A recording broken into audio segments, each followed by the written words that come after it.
Show. Brought to you by the Club of Amsterdam.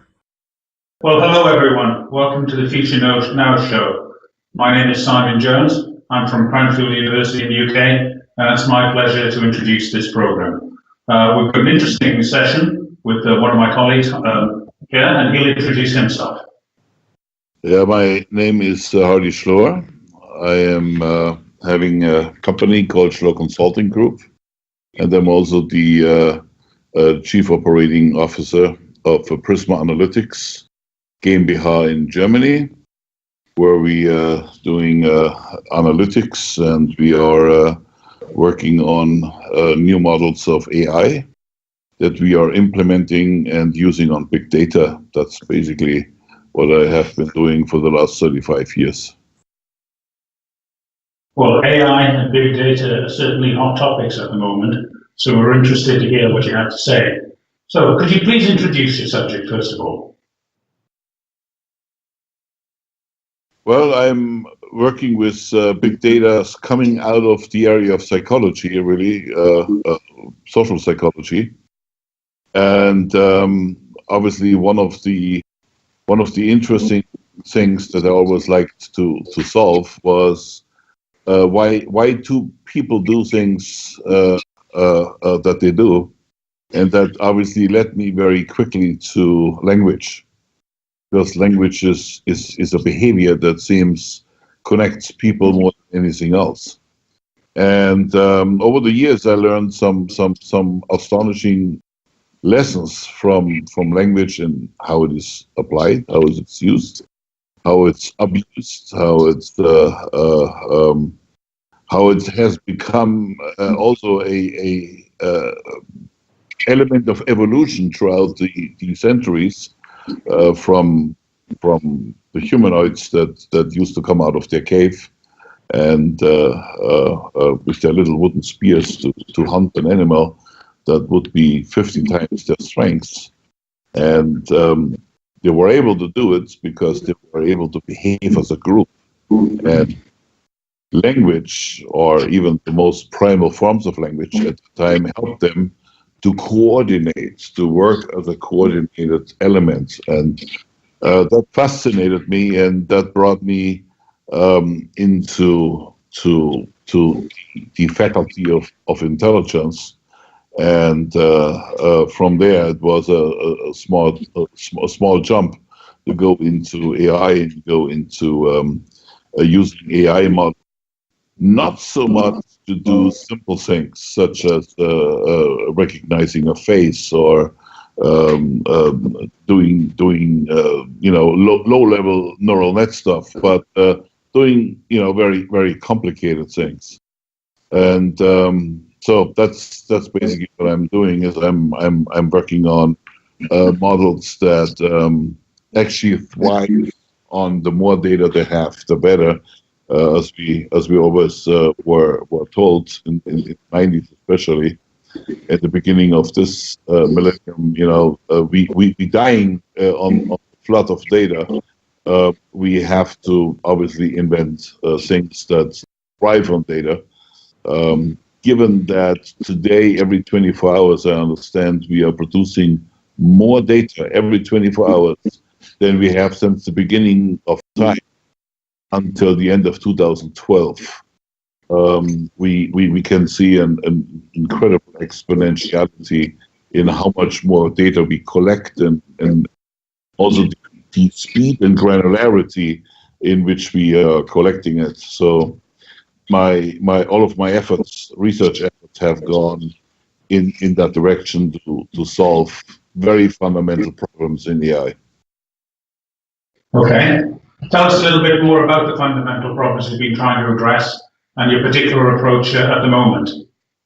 Well, I think the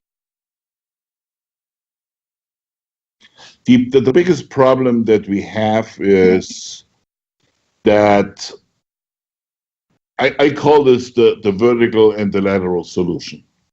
On the vertical solution, we say, well, there's way too much data, we cannot handle that. We don't know what to do with it. So we only specialize in one area, and in that area we try to get as much data as possible.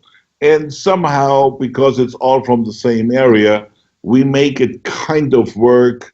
We use some metadata scheme to and across all the different of different domains of data, and then we hopefully come up with some good solutions, some assumptions, and some specialized tools that then give us an idea about oil exploration in the Arctic, or about global warming, or about how to optimize the bottom line of our company, or how to invest better, or how to uh, do better logistic timing, and all of these things. So these are very narrowly defined things. But the problem is that they neglect 98% of all data that's in that world. So we're living either in the universe of logistics, or we're living in the universe of global warming, or in some very narrowly defined universe, but that universe really doesn't exist. And then the other approach that mostly companies take is the lateral solution, where you go and you sample all these domains across all faculties of knowledge, but you be very narrow in what it is that you're taking. You have this very thin layer across all the domains of knowledge, but you're missing 98% of the information. So the solution, no doubt, has to be a completely different one.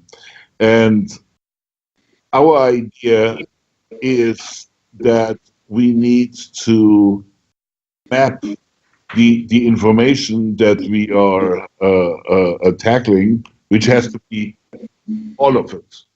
That means we need an n-dimensional entity mapping. So entities meaning any element within any area of knowledge, or business, or definition of information. So that's one thing. AI help us with that? Yes, it does. And it does, of course, only if you do one very important thing. And that is that you must build a model that forces you brutally to live with clinical understanding of causality, meaning also time, meaning this came before that, this caused that.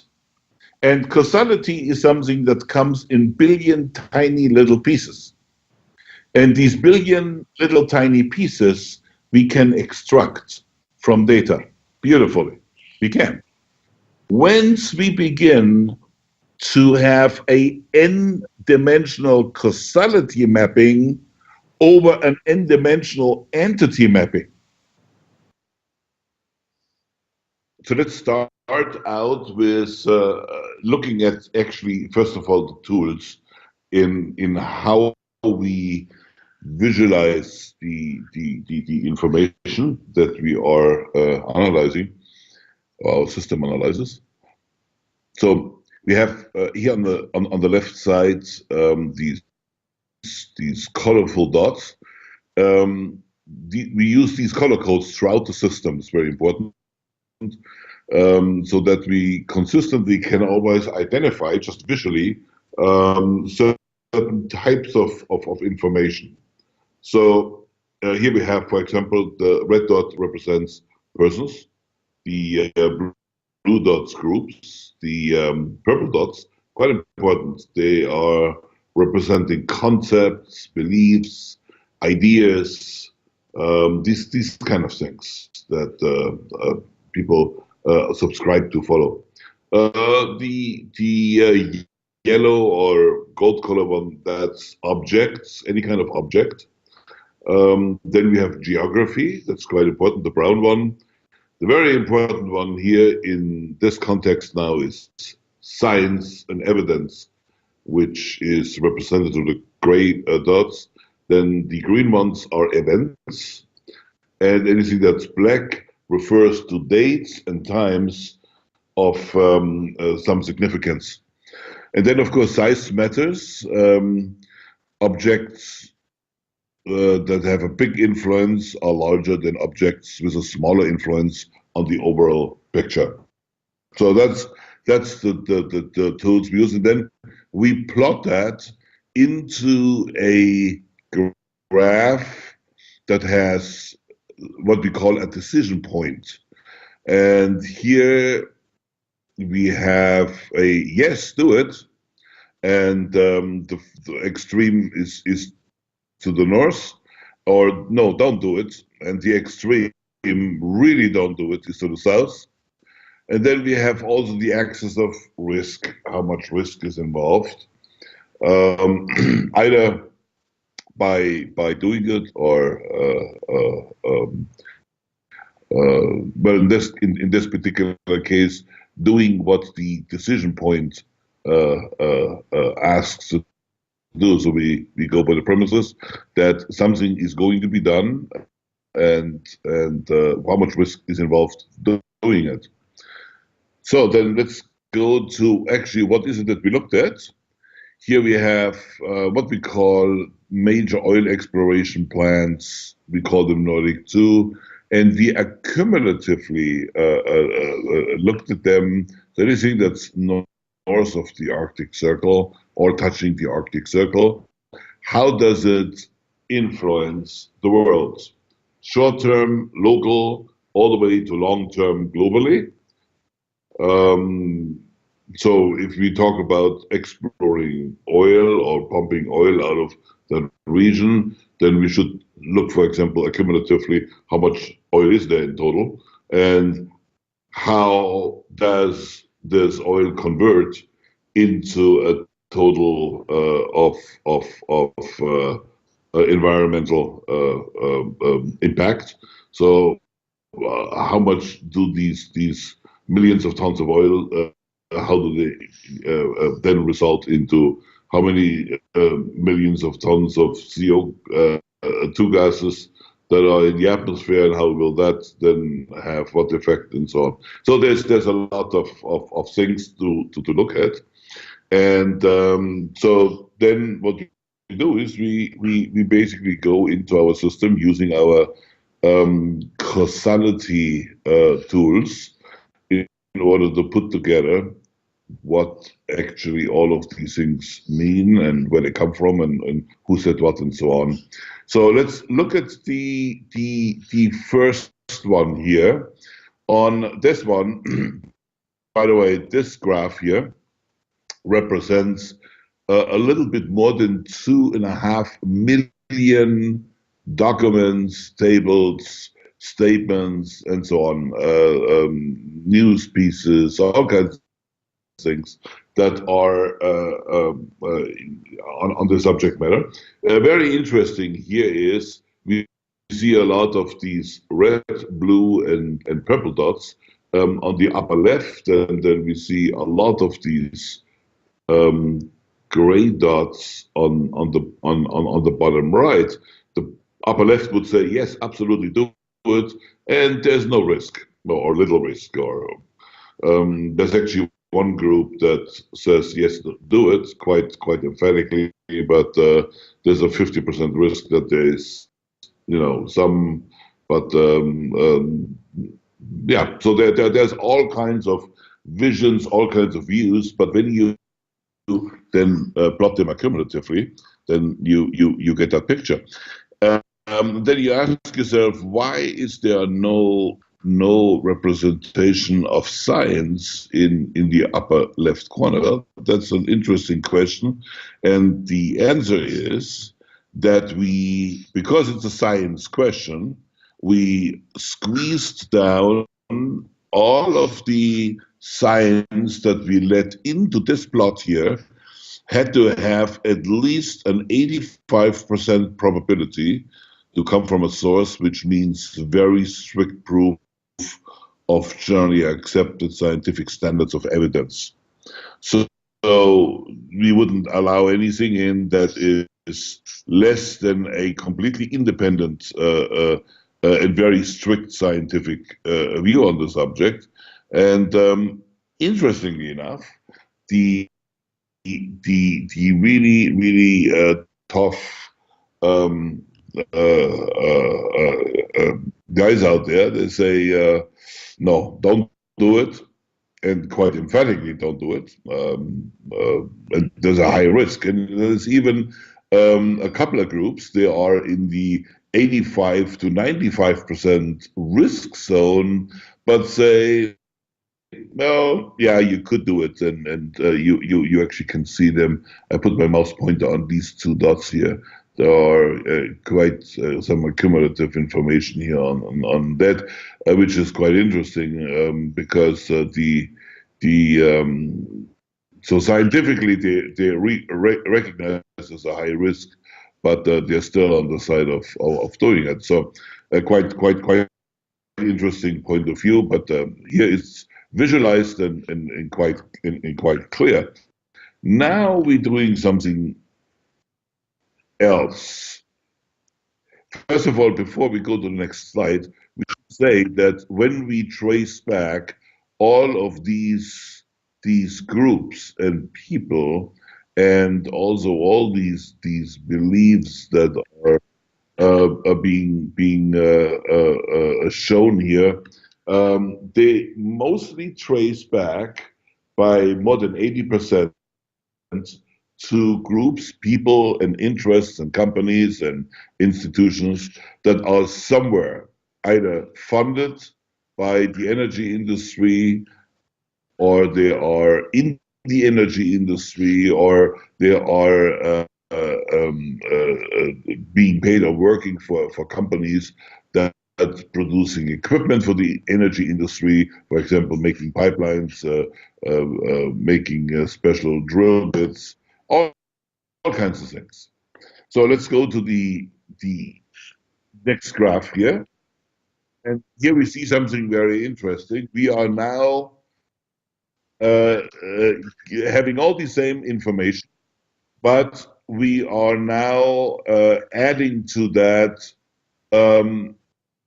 all the science that we can find out there, all the studies that we can find out there that coming from sources that one would generally consider less than 50% a probability of having produced with the correct scientific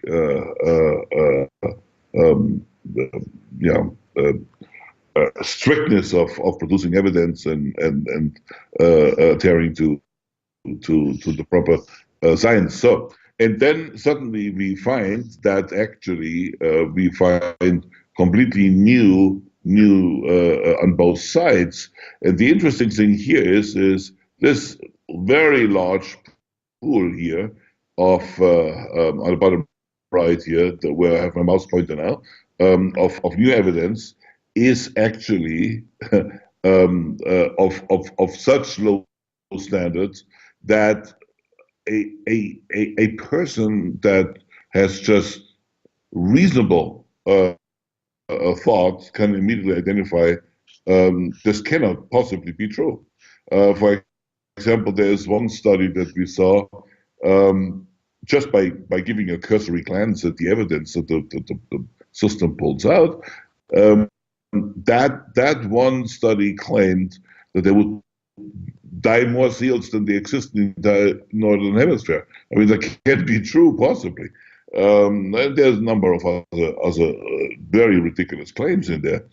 And then what we find is that these studies are very much cited by these people here on that side as being bad science. And they, of course, they're absolutely correct. there are bad signs. And then we find actually that when we drill into where did they really come from, these pieces, actually they are produced by a lot of the companies and interests that are backing these people up here. And the same is true with the studies that they're using to claim their counterpoint.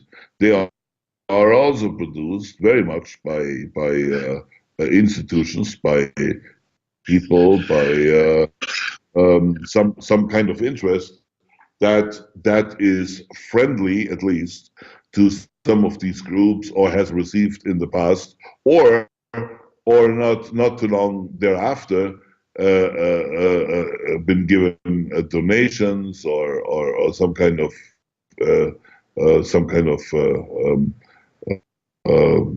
recognition that was useful to help these institutions produce these studies.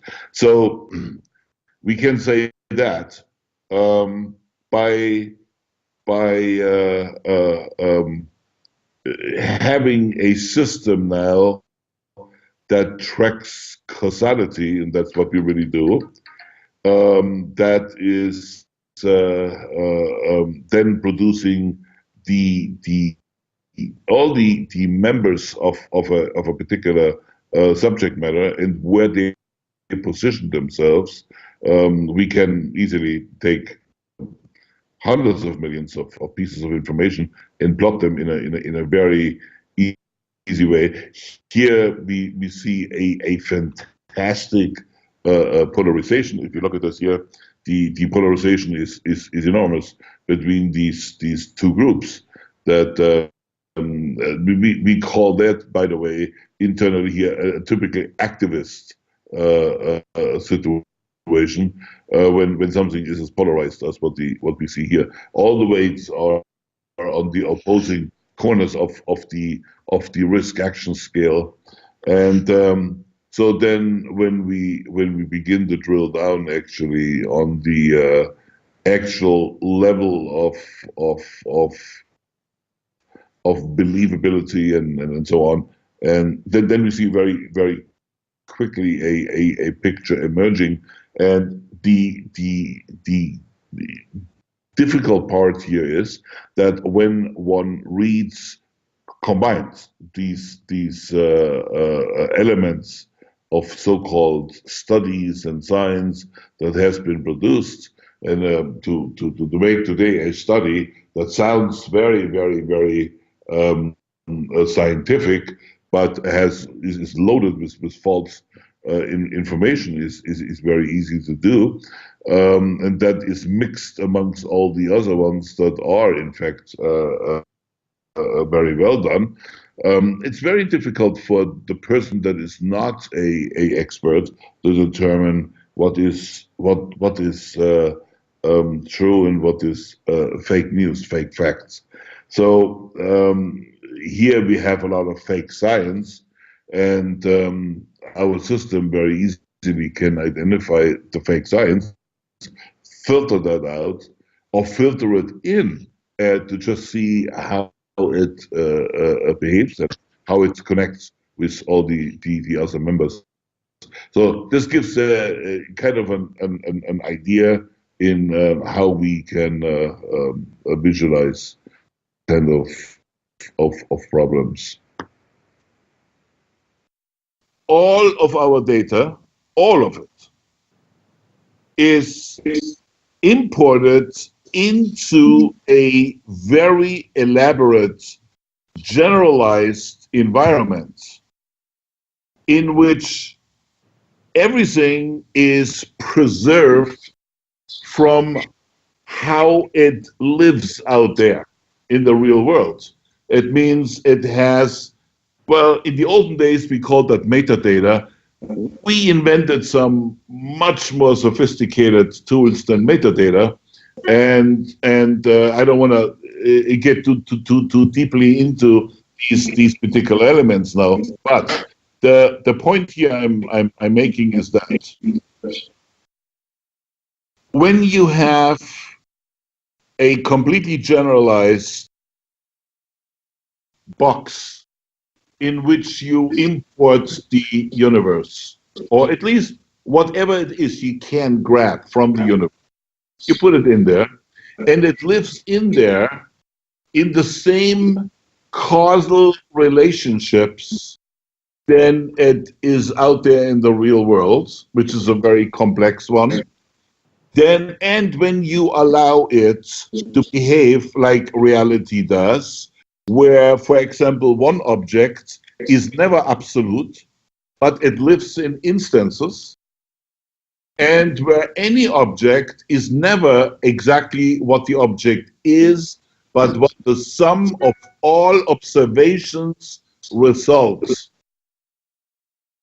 If you do that, I want to use the word religiously, then you begin to actually scale back all your own views, all your own ideas, and you are now introducing a environment that tells you what it is based on context A, based on context B, or if under context A that would occur, then statistically that might be the most likely outcome.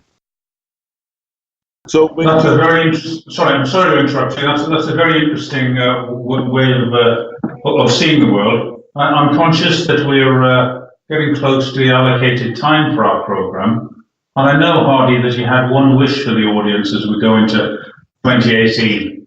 I wonder if now is time to express your wishes to our audience. Well, I think my wish would be that we begin to distrust our own judgment a lot more, that we recognize that the level of technology that we have today is vastly outpacing our ability to handle it. I mean, we have people out there that talking now, symbolically speaking, they juggle nuclear arms, like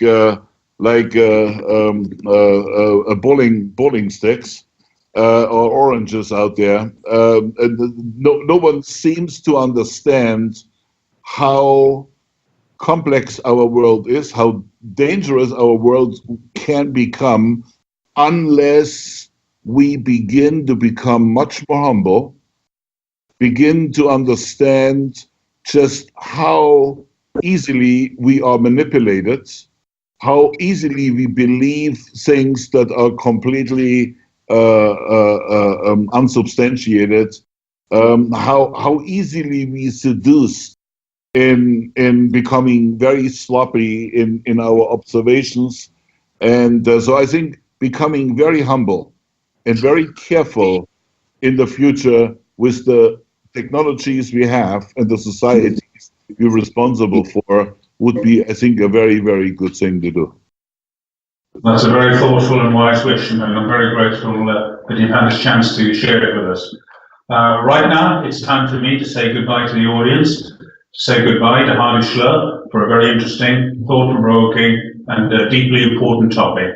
I'm Simon Jones, and this is the Club of Amsterdam. Good night. Thank you.